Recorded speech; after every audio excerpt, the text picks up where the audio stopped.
Welcome to another episode. Today we're gonna be exploiting the nasty secrets of the Shield Maidens. Want a free everlasting iron sight? Want something to aid your lovely push in the ranked and territory war? Stick around.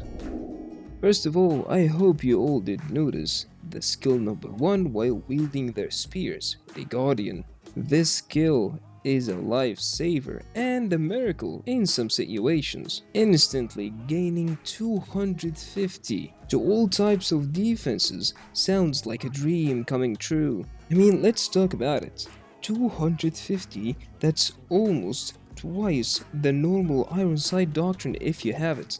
If you know, the normal Iron Sight Doctrine gives you 150 for 10 seconds and it's so freaking visible. On the other hand, the Guardian skill is not visible and it gives you and every single ally in the circle with the Shield Maidens the same buff. Or even just nearby your Shield Maidens, you don't really have to stick to the circle. Let me explain exactly what I mean by this. 1. You have to be close to any lady of your Shield Maidens at the same moment the first lady enters the circle. When the first lady enters the circle is activated, giving you and any nearby ally the buff. So the common question is simple. How close am I supposed to be to get that buff? It's very simple. If you're close to any lady from your Shield Maidens, at the moment they activate the buff, you're gonna get it. So the trick of this part is very simple. You just need to be 5 steps away from any lady of your Shield Maidens while activating the circle to get the buff, or actually give it to any ally. So this ally need to be at a distance of 5 steps maximum. Explaining further this moment, you need to be in a close proximity to the circle itself, because the Shield Maidens, as you can see here, start to shine as soon as they enter or be close to the circle itself. So your Shield Maidens gonna start to shine before they enter the circle with like 4 to 5 steps as well. This is when you need to be close to them to at least get the buff. And of course, being inside the circle is even better. Number 2. The buff will never be activated without the presence of your Shield Maidens. So, just to avoid embarrassing situations, if you're trying to give this buff to an ally and this ally is a bit far from you, don't put the circle on them knowing that your Shield Maidens will not make it inside the circle in time to even give them the buff. Don't do that. Your Shield Maidens are the key to actually activate the buff as soon as they enter the circle. So time this well. This is the key to actually use this skill. This was not the only secret we have today for the Shield Maidens. Their Freya charge while wielding their swords also gives you and any nearby ally a buff of 20% attack for 10 seconds. And same rules apply on this. So if you wanna get this, you need to be close to the unit at the moment they shout before they charge. Focus with this. So if you're standing in their way of a charge, you're not gonna get anything. If you're standing behind them, you're not gonna get anything. You need to be standing right beside them at the moment they shout. In other words, if you're playing with a teammate and you hear their Shield Maidens shouting, try to differentiate between the shout of the Guardian and the Freya charge to know exactly what to do with the buff you're gonna get from them. And if you're close enough, you're gonna notice the buff like right above your HP.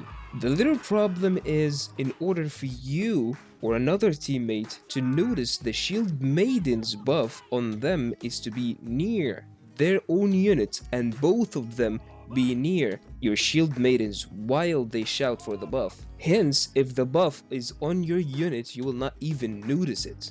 But if it's on your hero as well, you will notice it, and it will be just above your HP bar. Remember that this Freya charge 20% attack damage is a lot easier to give to your allies. Hence, there is no circle. As soon as every lady starts to shout before making the charge, it will influence the units around it and give them the buff. In other words, before making the charge, if your target is to actually buff your allies, try to put your Shield Maidens in the most dispersed formation you can make.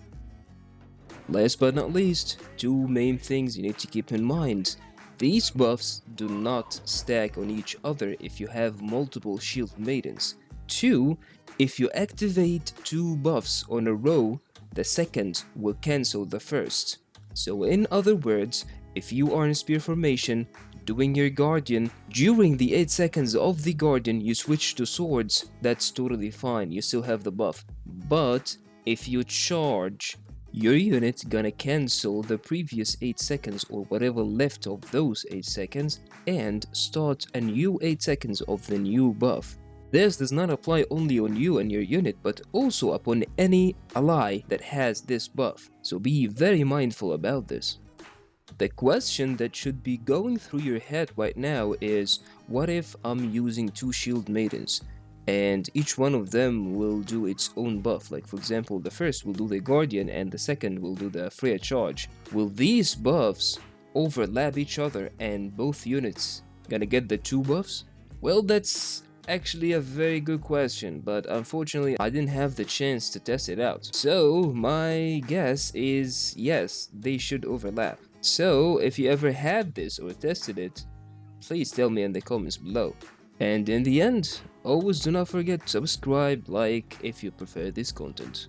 Till next episode, Warlords. Just a minute. Before you leave, here's a quick question for you. In this situation that you're watching right now, the Monastic gonna pass. Which buff did the Monastic get?